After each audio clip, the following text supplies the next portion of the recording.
Salut à tous, bienvenue sur la chaîne 100% Blaugrana. Le FC Barcelone empoche 11 millions de la part de Sporting Club. Le défenseur français Jules Koundé prolonge son contrat.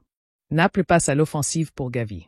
Marcus Rashford et Johan Garcia officiellement enregistrés. Frenkie de Jong visé par un géant anglais. Toutes les informations essentielles sont dans cette vidéo.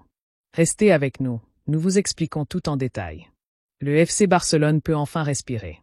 Un cadeau inattendu de 11 millions d'euros vient de renforcer les finances du club catalan à un moment décisif. Cette manne provient du Sporting Club de Portugal, qui vient d'acquérir la moitié des droits de Francisco Trincao que le Barça détenait encore, après l'avoir initialement vendu pour 7 millions d'euros en 2023. Au total, le joueur portugais aura rapporté 18 millions d'euros au Blaugrana, une somme précieuse après plusieurs saisons où l'investissement sportif sur Trincao n'avait pas vraiment porté ses fruits.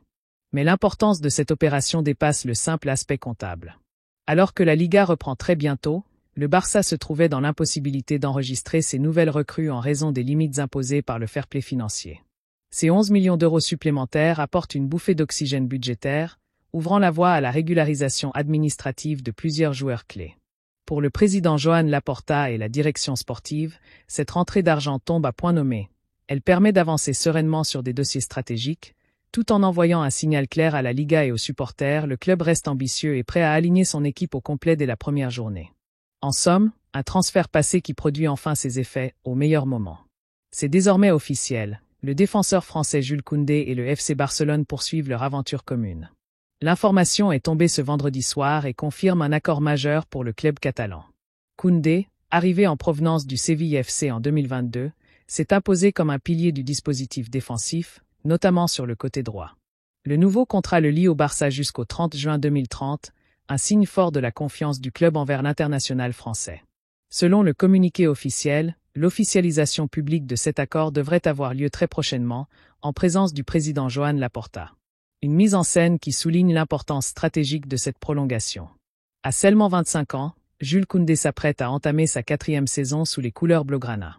Auteur de 53 apparitions la saison dernière, il s'est distingué par sa régularité, sa polyvalence et son apport défensif essentiel. Pour Barcelone, cette prolongation s'inscrit dans une politique claire. Conserver ses cadres pour bâtir une équipe compétitive sur le long terme, malgré les contraintes économiques que traverse le club. Le message est limpide. Le Barça mise sur la stabilité, et Jules Koundé en sera l'un des visages jusqu'en 2030. Selon les informations de TransferFeed, Naples préparait une offre d'environ 70 millions d'euros pour s'attacher les services du milieu de terrain espagnol, 28 sélections, 5 buts. Champion en titre de Serie A, le club italien veut frapper fort avant la clôture du mercato et compte bien tester la résistance du Barça. Mais l'opération s'annonce compliquée. Gavi a prolongé jusqu'en juin 2030, et le club catalan ne lui a accordé aucun bon de sortie cet été. Auteur de 3 buts et 3 passes décisives en 42 apparitions la saison dernière, le natif de Los Palacios y Vilafranca s'impose déjà comme un élément incontournable du milieu blaugrana. Barcelone n'entend donc pas se séparer de sa pépite sans opposer une résistance farouche, malgré la tentation d'une rentrée financière conséquente. La balle est désormais dans le camp de Naples, les dirigeants italiens devront se montrer très convaincants pour espérer faire plier le club catalan avant la fin du marché des transferts. Coup de tonnerre sur le marché des transferts et dans les coulisses administratives du FC Barcelone. Le président Joan Laporta l'a confirmé dans un entretien accordé à Mundo Deportivo. Johan Garcia et Marcus Rashford sont tous les deux enregistrés pour demain. Cette annonce vient clore plusieurs jours d'incertitude sur la capacité du club catalan à homologuer ses dernières recrues. Marcus Rashford, arrivé cet été pour renforcer l'attaque, pourra donc faire ses débuts sous le maillot blaugrana dès la prochaine rencontre officielle. De son côté, le jeune gardien Johan Garcia, déjà pressenti comme doublure stratégique pour la saison, est également qualifié. Le Barça, confronté à des contraintes salariales strictes, devait finaliser plusieurs ajustements financiers afin de se conformer aux exigences de la Liga. Selon les informations recueillies, ces inscriptions ont été possibles grâce à une combinaison de cessions, de renégociations de contrats et d'un travail précis de la direction sportive. Avec Rashford disponible, l'entraîneur Hansi Flick dispose désormais d'une arme offensive supplémentaire pour épauler Robert Lewandowski et Lamine Yamal. Quant à Johan Garcia, il pourrait entrer rapidement en jeu dans un calendrier chargé où la rotation des gardiens sera primordiale. Tous les regards sont désormais tournés vers le Camp Nou, où le public pourrait découvrir ces deux joueurs dès demain. Le Barça envoie ainsi un message clair. Malgré les difficultés économiques, le club reste ambitieux et prêt à se battre sur tous les fronts. L'avenir de Frenkie de Jong semble plus incertain que jamais au FC Barcelone. Alors que le milieu de terrain néerlandais affiche publiquement sa volonté de prolonger, les rumeurs d'un départ continuent d'enfler. Je n'ai pas encore prolongé, mais je suis très heureux au Barça. D'après ce que je sais, le Barça l'est aussi avec moi. Je vais prolonger. C'est par ces mots que Frenkie de Jong s'exprimait récemment sur son futur en Catalogne. Une déclaration rassurante pour les supporters, mais qui ne ferme pas totalement la porte à d'autres scénarios. Selon les informations de fichage, une grosse écurie anglaise, en l'occurrence Arsenal, suivrait de très près la situation.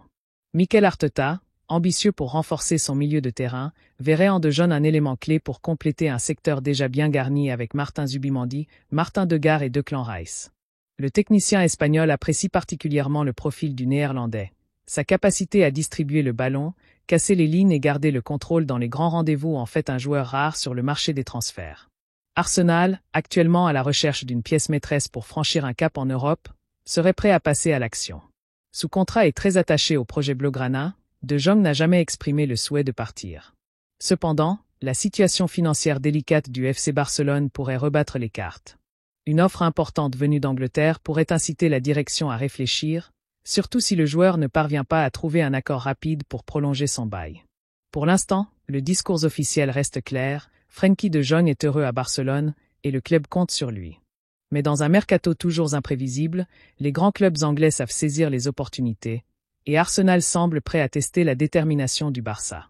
Alors que la saison se prépare et que le marché des transferts entre dans sa dernière ligne droite, l'avenir du Néerlandais reste suspendu à de nombreuses variables. La position définitive du joueur, volonté ferme de rester ou ouverture à un nouveau défi. La situation financière du Barça, besoin de liquidité ou priorité sportive. L'offensive potentielle d'Arsenal, simple intérêt ou proposition concrète à venir. Une chose est sûre, le feuilleton Frenkie de Jong n'a pas encore livré son dénouement, et les prochains jours pourraient s'avérer décisifs pour l'un des milieux les plus convoités d'Europe. En l'espace de quelques jours, le FC Barcelone a enchaîné des nouvelles majeures sur tous les fronts. Sur le plan financier, les 11 millions d'euros versés par le Sporting Club apportent un véritable bol d'air, permettant de débloquer l'inscription de nouveaux joueurs et d'avancer plus sereinement dans la préparation de la saison. Sur le plan sportif, la prolongation de Jules Koundé jusqu'en 2030 confirme la volonté du club de verrouiller ses cadres pour construire un projet solide sur le long terme. Dans le même temps, Naples tente un coup de poker pour Gavi, tandis que Marcus Rashford et Johan Garcia sont officiellement enregistrés, prêts à défendre les couleurs blaugrana dès la première journée de Liga. Enfin, Frenkie de Jong suscite l'intérêt d'un géant anglais, un signe que les talents du Barça restent convoités au plus haut niveau, mais aussi que les dirigeants devront jongler entre ambitions sportives et contraintes économiques. Le club catalan vit donc un mercato à haute intensité, mêlant confirmation, opportunités financières et menaces de départ. Une chose est certaine, le Barça avance avec la ferme intention de rester compétitif en Espagne comme en Europe. Et vous, pensez-vous que le FC Barcelone doit résister à toutes les offres ou profiter de ce mercato pour se renforcer autrement ?